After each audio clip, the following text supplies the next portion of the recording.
Okay, everyone. I'm actually going to go ahead and start since we have a good amount of people in the room. Just a few housekeeping items before we start.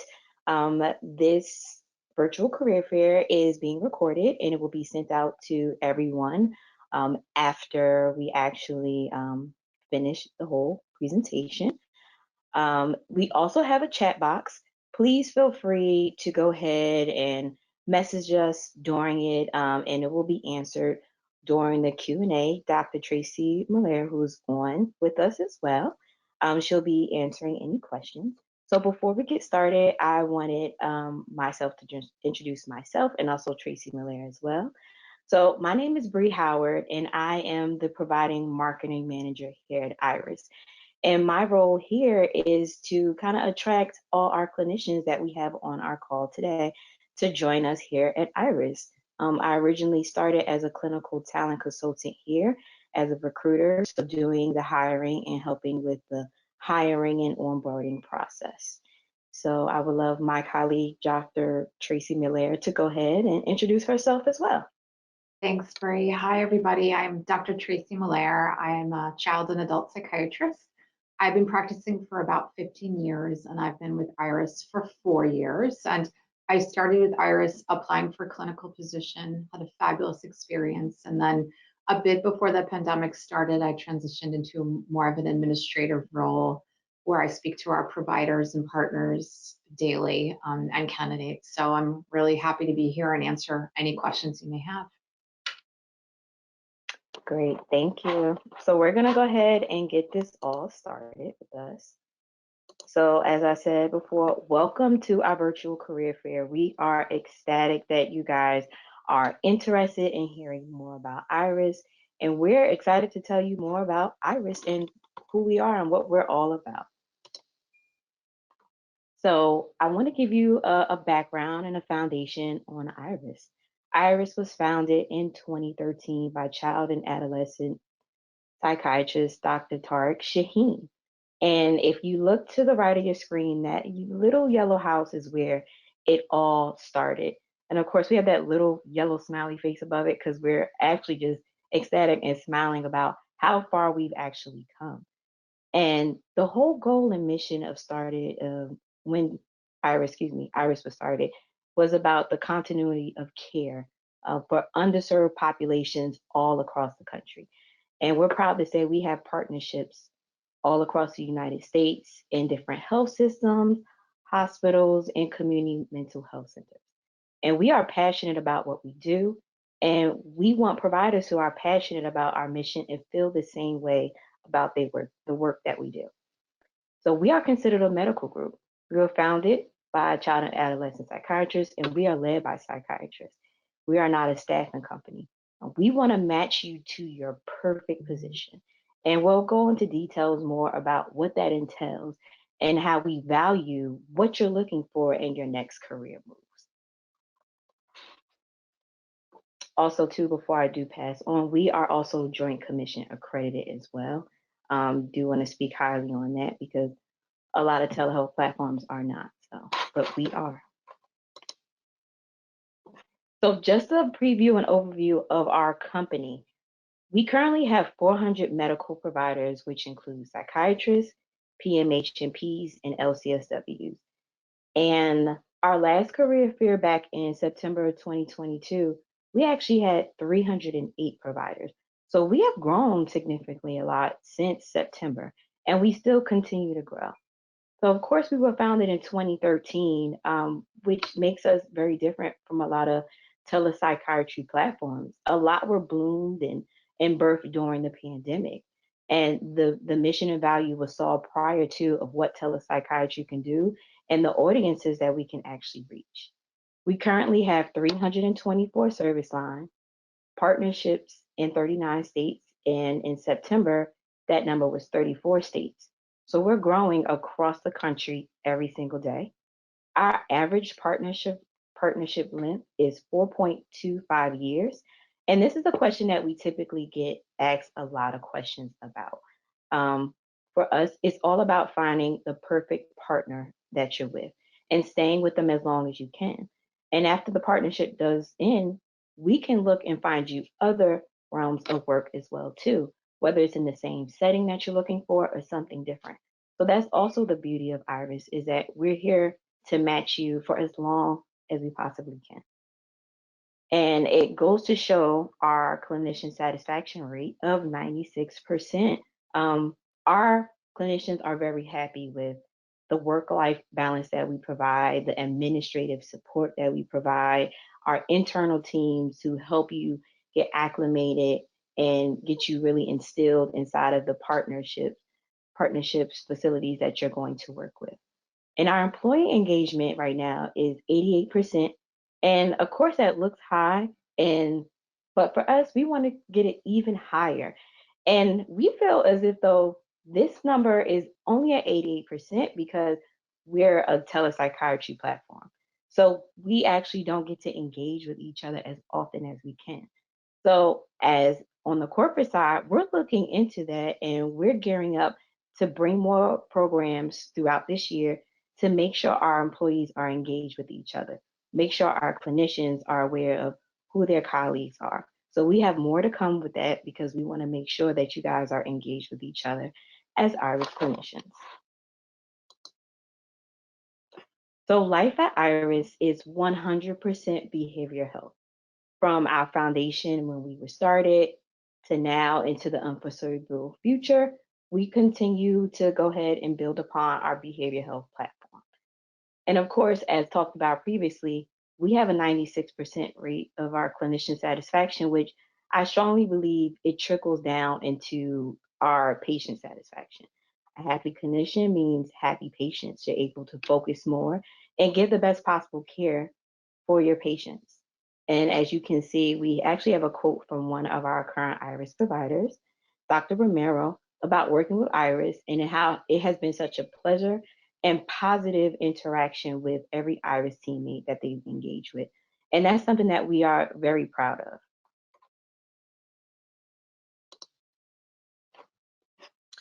So at Iris, we currently hire for psychiatrists, MDs and DOs, PMH and Ps, and about mid 2022, we started hiring LCSWs.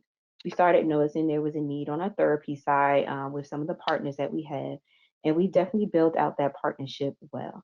We also hire LMFTs as well sometimes too.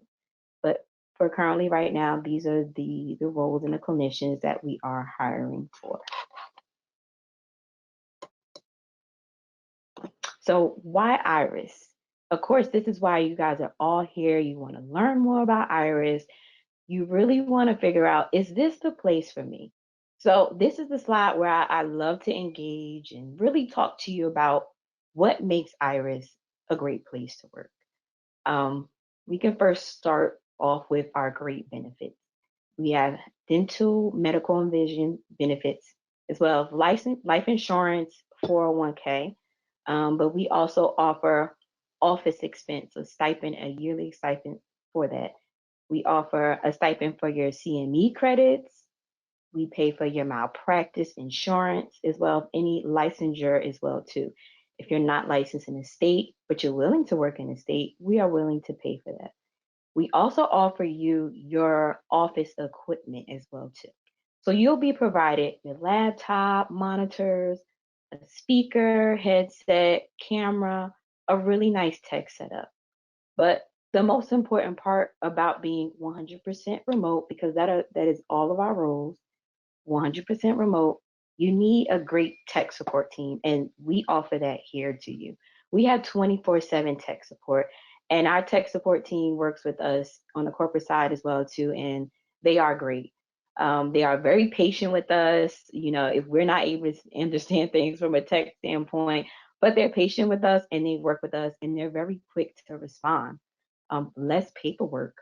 We're we are willing to handle all or majority of your administrative needs, all the way down from credentialing to licensure, making sure you're staying up to date on that, as well as all the way to when you are matched with your partner at the site.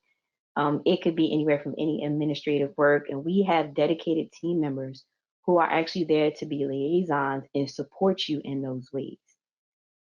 psychiatrist led. As I talked about previously before, we are a medical group, founded on the grounds of a psychiatrist. And one thing that I really love about Iris is that our medical leadership really is in the nuts and bolts, the weeds of it all, from beginning to end, from Dr. Malaire and Dr. Tom Milam actually interviewing all our psychiatrists, all the way to making sure the partnerships that we build throughout the country, lines up with our missions and our values as well too. So they're very engaged in everyday life here at Iris. And most importantly, as we all want to talk about, is that work life balance. And that is what brings most people to telepsychiatry. As I talked about, Iris was started in that little yellow house. And even as a corporate employee, we're all over the country and we work remote as well too. And so that work life balance has a huge upside to, you know, how you interact with your patients out throughout the day. And maybe you're looking for a change of pace in work. You could be looking to not make a long commute to work. Or you can be an East Coast provider who's really looking, hey, I like to wind down in the morning. I like to have a slow start. You may want a PST time zone schedule. And that's something that we're really willing to work with. And when you get involved in the hiring process, and you go through like your intro calls and your interviews with our clinical talent consultants, they really get to know you. And we want you to be as honest as possible because we want to make sure you optimize what your work life balance looks like and what is the perfect ideal place for you to work at. And we'll match that up to you as best as we possibly can. So work life balance is awesome if that's something that you're looking for in the telepsychiatry realm. So next I'm going to talk to you about the opportunities that we here at Iris have and the different settings that we can provide to you as well too with your opportunities. So in adult and pediatric careers, we have acute care, which is our on-demand settings. And as a clinician, you'll be paired with a care team, which is part of a dedicated care pod, and you will work hand in hand with your partnership with your site. So we'll help you get to know who your medical staff is, and that can go all the way from the doctors who are on site, all the way to the technicians who may help you through your day to day. In a dedicated care pod, you'll also work closely with our what we call TCCs here at Iris, the telehealth care coordinators, and they are your lead liaisons to any like field consult requests, anything that you may need on the ground running. They are there to support you, as well as you'll have a acute care operations team who ensures that you have everything you may possibly need. Next, we have ambulatory care, and this also includes career options for adult and pediatric care as well too. And you'll work very closely with what we call COMS, our clinical operations manager. And once you are matched with us here at Iris, they are your resource for anything that you may possibly need. They get you from the ground running, from training to anything you may possibly need. Once you're matched, we don't leave you. We do check ins. If you have any questions or concerns, you're never left throughout the whole process that you're here with us at Iris. Also, you'll be interacting and engaging with the clinical hiring managers and our medical staff service coordinators. And so, with those two roles, you'll also be interacting with them to identify, the matches as far as you being matched with the site, matching what your criteria is in order to work for them. And it could be anyway from the hours that you're looking to work, the populations you would like to serve, the diagnosis that you feel comfortable working with. These are all things that we match you with and you work with the clinical hiring managers with. You also engage with as far as in our credentialing team to manage initial administrative tasks as well too. So that could be credentialing, licensure, the comms, clinical hiring manager, and your medical staff service coordinators with Iris. They all will assist you with your journey here at Iris. And so here at Iris, we're always thinking about new and innovative care models. And we're always listening to our partners as far as what they need, what their needs are, what they're looking for, what the patient needs are. And so as part of, you know, being innovative and starting new programs, we started recently this year Bridge Care Services program. And this is a huge plus to all the patients that we actually actively work with because this program works to effectively prevent unnecessary readmissions into the ER. So if you're interested in Bridge Care Services, it's all about stabilization, getting that patient from crisis to being stabilized into their homes. And so this is a new program with us, and we're really excited to see it up and running. So some of the key opportunities that we've actually have currently right now, we're actively hiring for, are for LCSWs who are willing to work in the PST and MST time zones. Also, Arizona licensed LCSWs as well too. So, and if you're not licensed in Arizona, we will pay for any licensing fees, and that's for any state. If you're interested in working in a state, but you're not licensed in it, and we have an opportunity available for you, we will pay for any of your licensing fees. We're also currently actively hiring for any psychiatrist who's dealing with all ages patients and child and adolescents as well too. Again, in the MST and PST time zones, those are a huge plus. But as stated before, if you live in the Eastern time zone and you are open to MST or PST, please feel free. If that works for you and your work-life balance, we would love to have you as well too. Currently, we have a wait list of opportunities for PMH and Ps, but we are still open to all applicants because, we have opportunities that arise, often. But just want to be very transparent and open that there is a little bit of a wait list for our PMH and Ps currently. So our core values, this is probably one of my favorite things about working with Iris because we literally instill and talk about our core values into our work every single day. This is a company and organization that all of our employees really love what we do on a daily basis.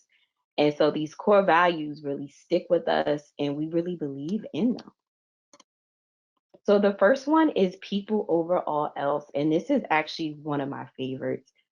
Everything that I do, and we all do as an organization, we do it with integrity and respect every single day.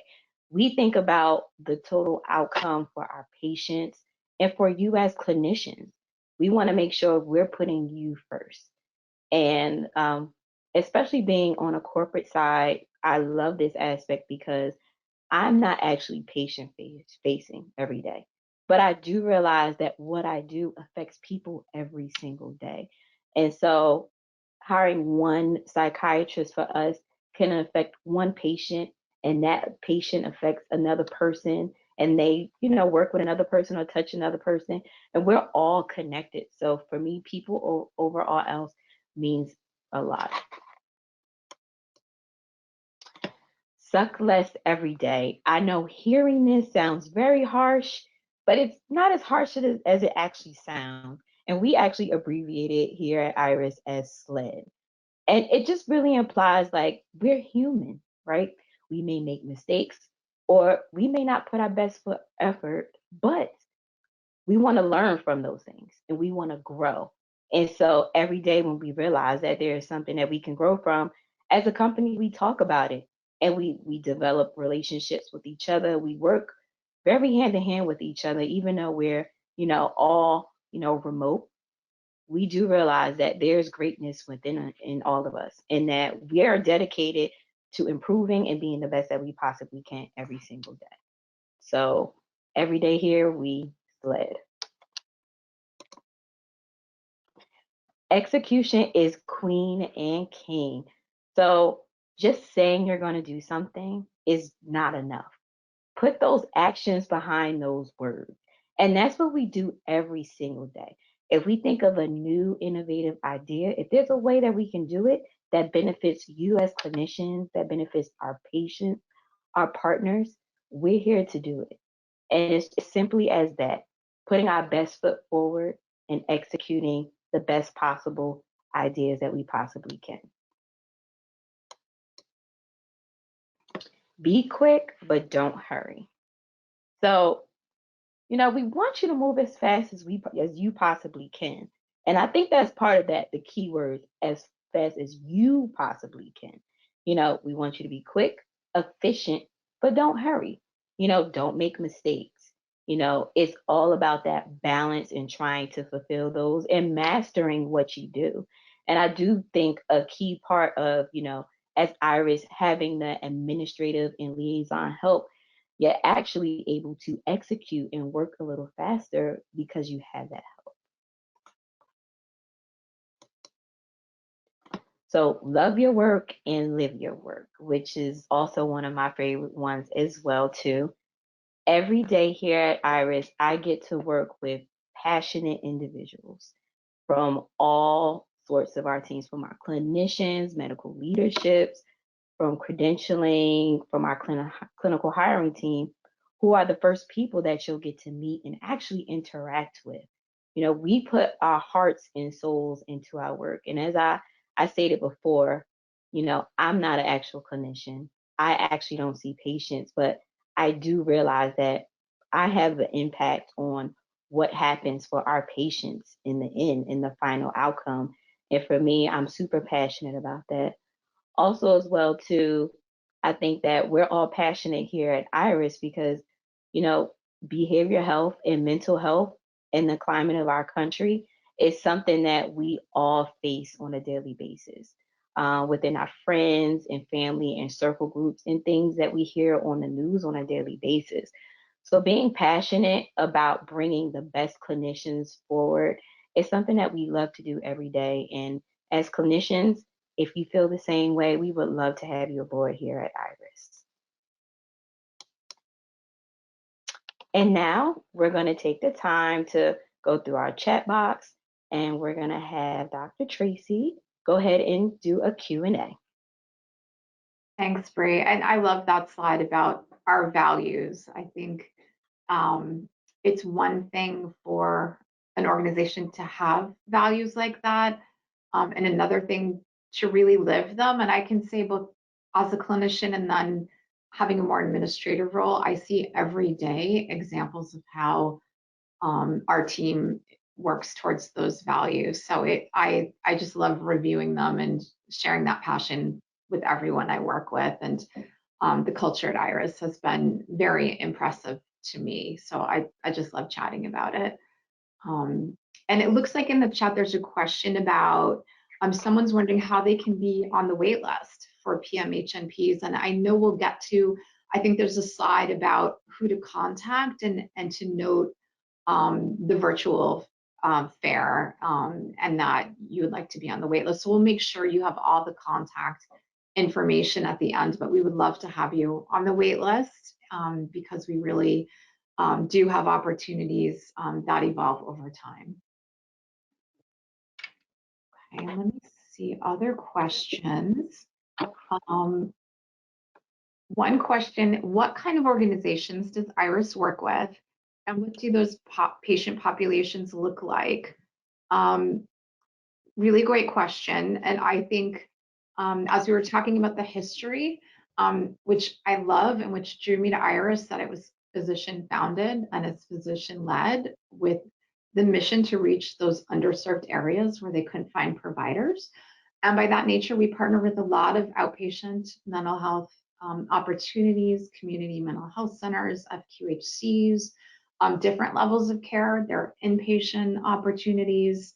And then we have the on-demand that we talked about, the more urgent ED roles. And as Bree was saying, we hire physicians, nurse practitioners, and licensed social workers. So all behavioral health clinicians, that's our specialty at various levels of care. And if someone has more specific questions about what type of positions, definitely feel free to put in the chat. The other part of that question, patient population, it can vary, and that's why we really partner with our applicants and get to know you and your clinical preferences, because the wonderful thing about mental health, there's such variety and how and where you can practice and with what population, what area of specialty that you may have. So we have clinicians working with children, with adults, with both, all levels of acuity at various levels of care. So there's quite a variety that we love to hone in on what your particular preference is, because our goal is to have providers in positions where they're doing what they love. I experienced that as a clinician going through the interview process. I felt people really heard me out in what I loved to do, and I had a fabulous clinical placement. And then as I've learned working in administration, how much time is spent vetting those clinical opportunities and getting to know our clinicians to make sure that those matches happen. Our goal is for long-term success. And our goal is to have our clinicians feel they're embedded in whatever team they're on as if they're on the ground. So we really want people to feel they're not siloed, that they are, going to staff meetings if they're happening, that they know who the folks are on the ground, what that community feels like, even though they're remote. So a lot of work I've seen goes into that on the administrative side as well. Let's see. How do I apply? Definitely we'll get to that. At the end, there's slides with contact information. We'll definitely make sure you have all that information because we'd love to have you apply.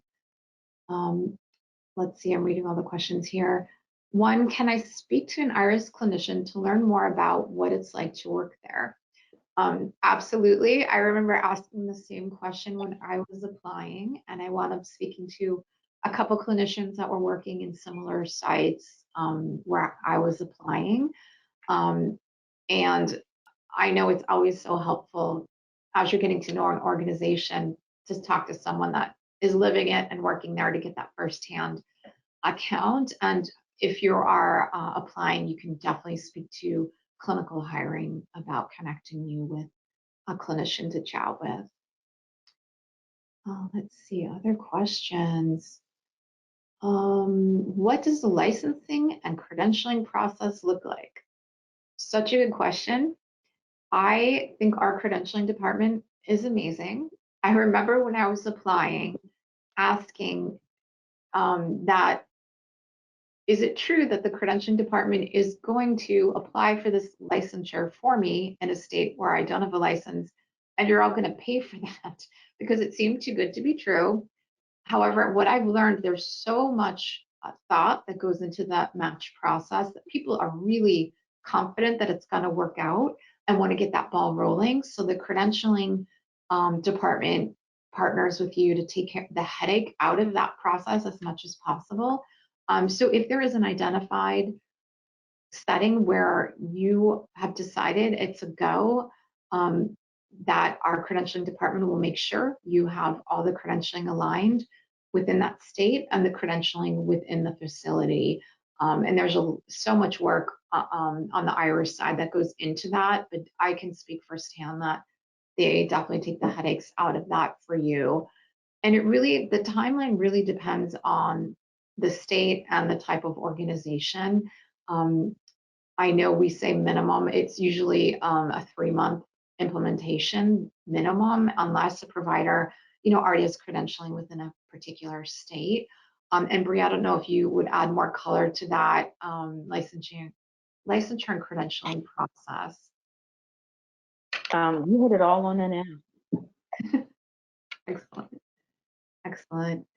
And then let's see, the question, I kind of answered that already. How long on average does the onboarding process take?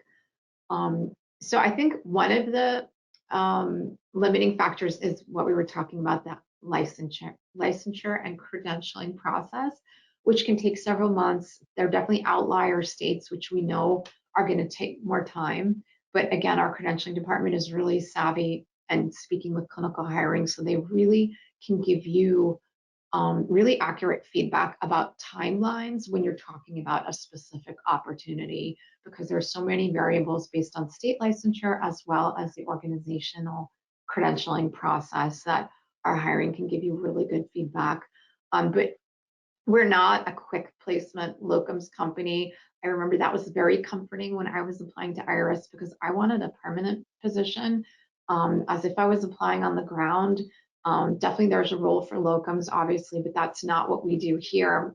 There definitely is a time for the process to make sure it is a long-term fit where providers are happy in the service they're delivering. Hmm. And to add into that too, I can go a little bit into the process. So No, the thanks. hiring process starts with first an intro call with our clinical talent consultants, and then with a video interview with them as well too. And they'll get all of those different nuances for you. And so that information will then be passed on to our clinical hiring managers as well too. So it is a process, and our clinical hiring managers are the ones who really have and know all of our opportunities, who work hand in hand with our partnerships and placing people. So it, as Dr. Tracy has said, it is not a quick fix. It is not a quick find. I also see we have a couple of questions about like hours of patient care per week and pay. So I'll go and tie that in too, because during your interview process, you'll talk about that with your clinical talent consultants as well too.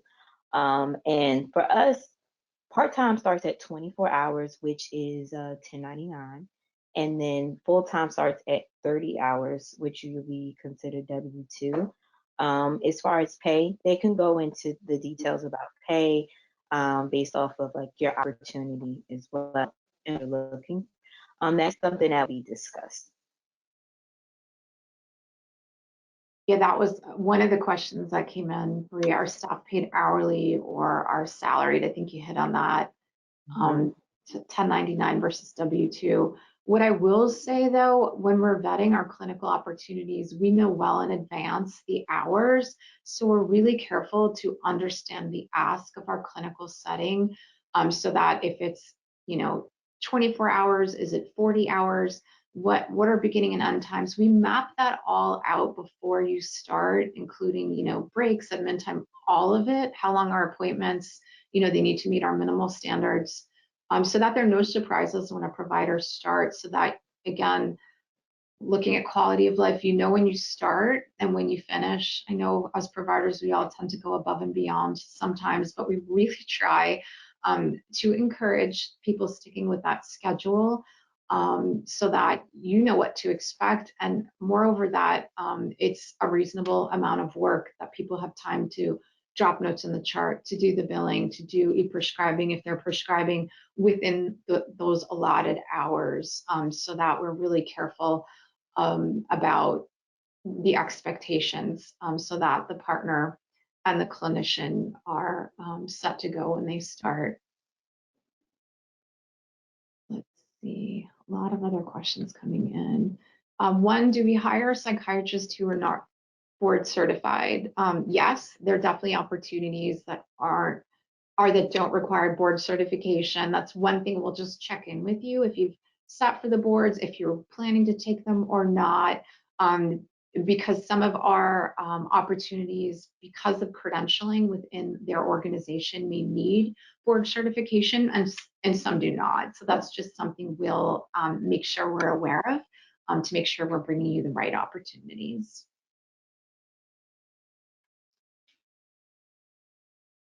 This is another great question, and it ties into what we were talking about, hour and salary. How many hours of patient care per week are expected? So our minimal time requirement is 24 hours. So we'll do 24, and then full time, so up to 40. Um, and then it asks, are there a salary guarantee or is it paid per visit? And absolutely, there's a guarantee. I know other models are sort of fee for service. So if there's a no-show, you're not paid. That is not true with our model. You are paid for the hours worked, whether a patient shows up or not. We really vet our clinical settings at length before we partner with them, to really understand that they can support a position for our providers, But inevitably, there will be no shows, and that time is for you to catch up on a note, to take a break, whatever you need to do. And you are paid for that time because that is included in your hours worked. Um, but really good question. It is not fee for service, so that um, providers can really count on that consistency of work. That's really, I know that was really important to me when I was applying. And that there's another question about productivity requirements that falls into that.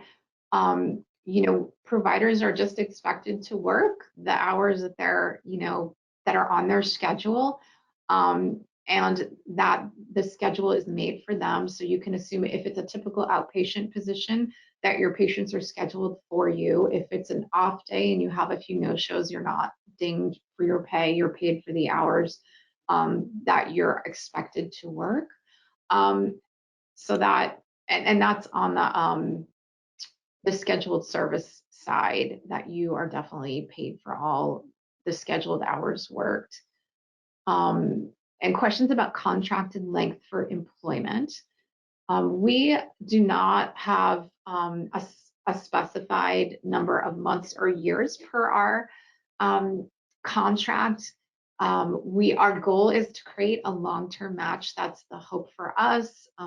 That's the hope for our partners. They're coming to us looking for long-term providers.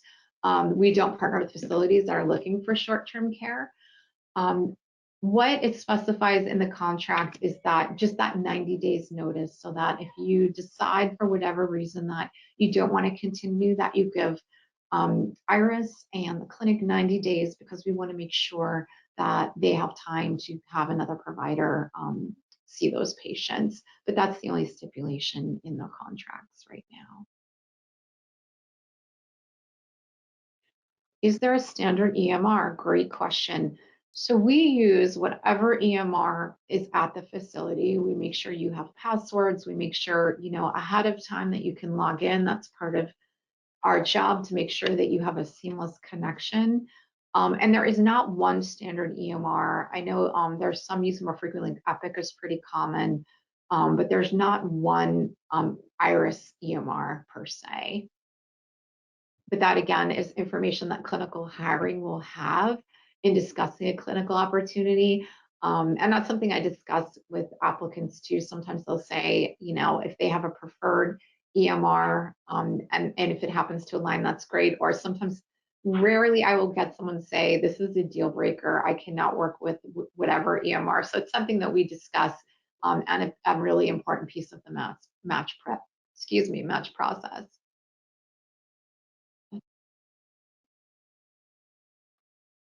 Wow, lots of questions. Let's make sure we get them all.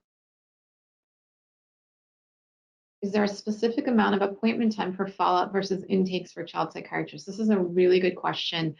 So we do have standards for all our partnerships in terms of the typical outpatient appointment times.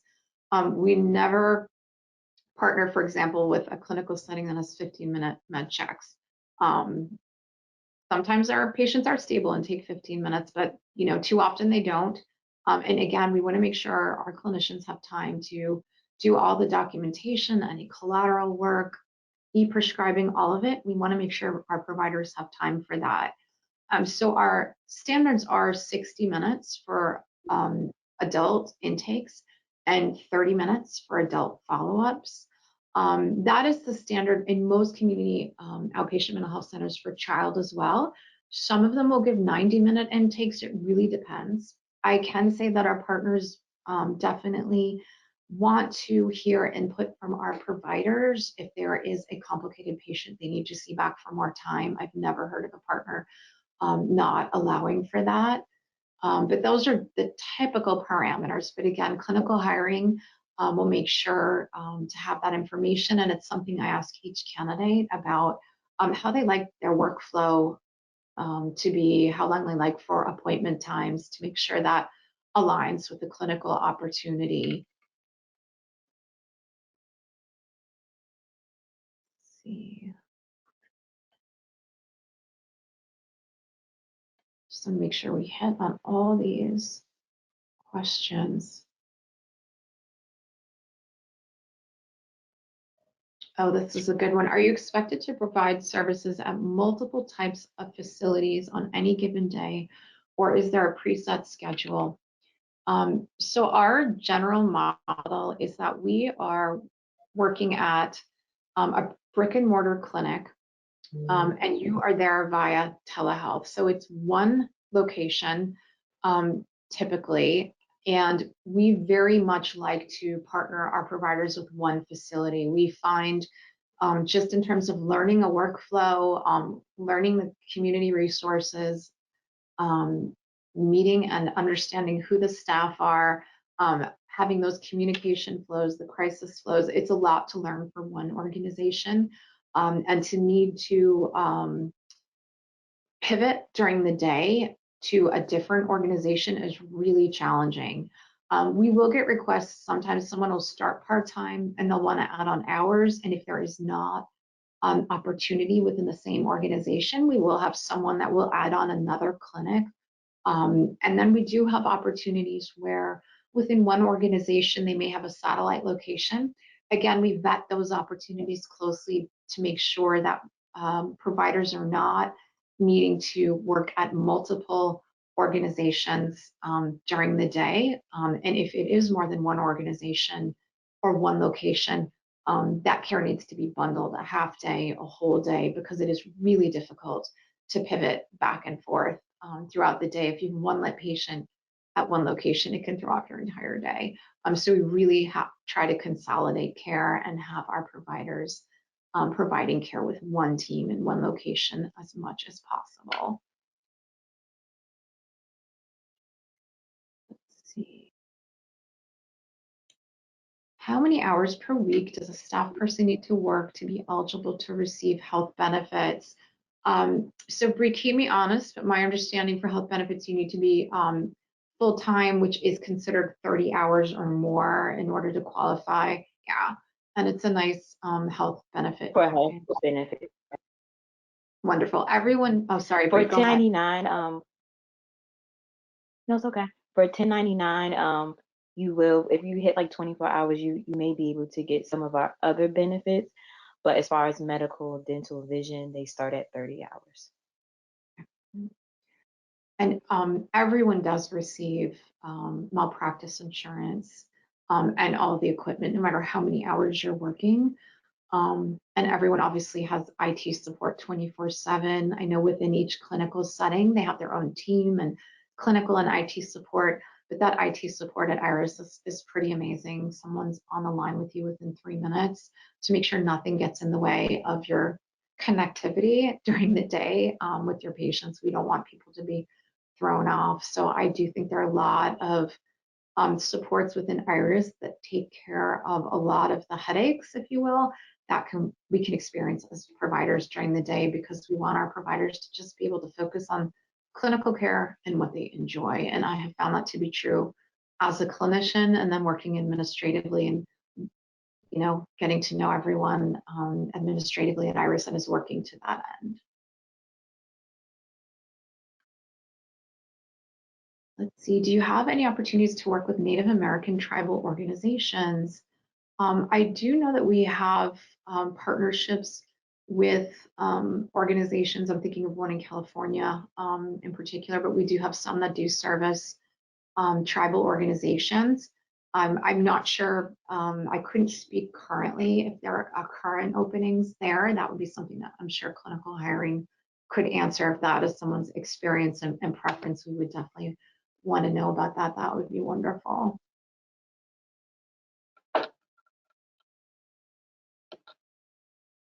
Oh, this is a great one. How do you deal with Ryan Height and the Ryan Height Act for in-person visits for controlled substances? So this is definitely a hot topic about the public health emergency ending and what that means for us all in telepsychiatry. I know we've been talking about the Ryan Height Act for many years, and I can say that as an organization, we have never had any issues. And again, this goes many years before the pandemic We've never had any issues with the provider prescribing any medication, whether that be a controlled substance or not, as long as their credentialing aligns with the clinical setting, so that obviously we have someone have a licensure in the state where they're practicing, where the patient is, as well as we have the DEA linked to that clinical setting. Because as you know, the Ryan Haidt Act was initiated first to get at those rogue pharmacies where we didn't know who was prescribing what for whom.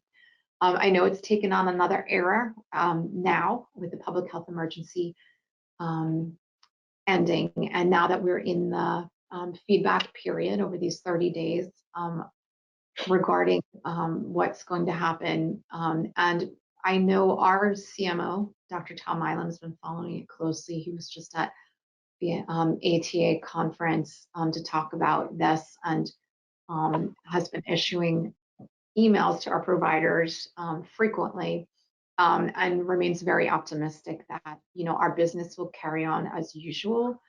I know there's already been extension for telepsych measures through the omnibus bill. And the question is, right, those controlled substances, what's going to happen there? And the proposed requirement that they be seen, once a year, is the question that's getting a lot of attention right now in terms of is that in the best service for continuity of care after the pandemic? We do know there are workarounds. We do know whether that be the person that refers the patient, the typical referral to child psychiatry, whether the pediatrician refers that patient, that could be counted as the one time a year visit. However, we haven't established formal workarounds at IRIS yet. That's how hopeful people are that concessions will be made regarding the controlled substance issue. But it is something we talk about daily here at IRIS and that we're following. But we really don't see an interruption in the care that we provide. And it's all hands on deck to make sure that we are aware of all the legislation. I can say early on in the pandemic, we had many in services by our credentialing department because the emergency health measures were evolving and the situation was so variable from state to state. So it's something that IRIS is really keeping a close eye on to see where we land, and is involved in advocacy right now as well. So more to come for sure, but that's the perfect question of the hour. Is there a contingency plan for power outages? Great question. So I know there have been occasions where we have had clinicians have weather events and not, have power. That's when the relationship with the clinical operations manager comes in. So each clinician, as Pri was saying, is assigned a clinical operations manager. And that person, is your direct line of communication, your lifeline, if you will. If anything comes up, you can let them know if there's an emergency. You can let the clinic know. I know we have clinicians in Puerto Rico that I know our comms have problem solved about, access to generators and get really creative. So, we know emergencies happen and our team is definitely there to support you. Generally, if there is a power outage, it's just considered, a day when the clinician cannot be in, and the clinics just handle that and reschedule the patients. If it was a prolonged period of time, I'm sure there'd be a workaround that would be planned. Let's see, do you service any opioid use disorder clinics? We do have clinicians that do MAT, work with substance use disorder as their specialty.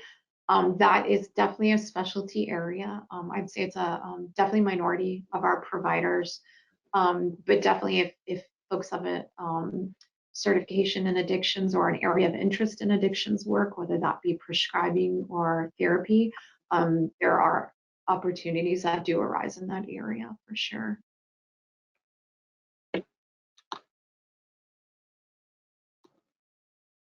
Okay, what have I skipped over here? I just want to make sure we get to all the questions. Mhm. Let's make a We have couple about notes. maybe like 2, 3 minutes left for questions. And again, if we do miss any of your questions, I'll provide like an email address where you can reach out and ask those questions as well too.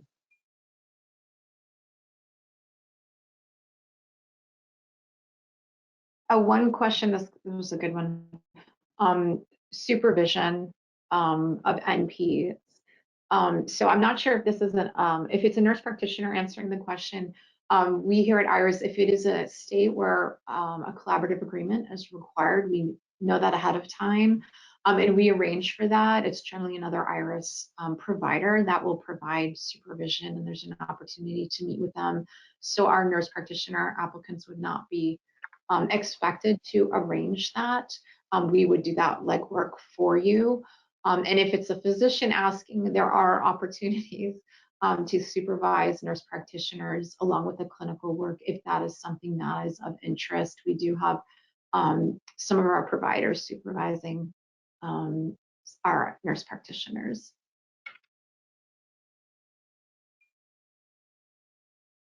And I think those were all the questions, Bree. I know we wanted to get to how to follow up with, hopefully won't want to continue to Yes, learn more with us.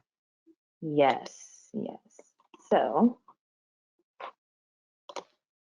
let's see. So before I get to how to apply with us, we do have a behavioral health messenger, and it is a monthly newsletter that we send out with helpful, mindfulness tips, industry news, about telepsychiatry, all our telehealth job opportunities that we have.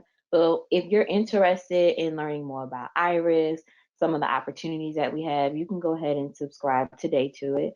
We'll send this out as well too.